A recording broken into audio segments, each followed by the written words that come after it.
this is what happened, right? She's mind controlled, but she's not mind controlled, and she knows she's being mind controlled, but sometimes she's not mind controlled, but basically whenever she does anything that's bad, she's mind controlled, and whenever she's not doing something bad, she's not mind controlled. So yes, leave it to Blizzard to take agency away from another female.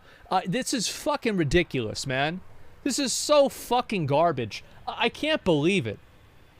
Like, you take one of the best characters in the whole story, and you say every cunning and deceptive and brilliant thing that you've done is completely because of some bald fucking moron with predominant nipples that's actually pulling the strings in the background that nobody knew about.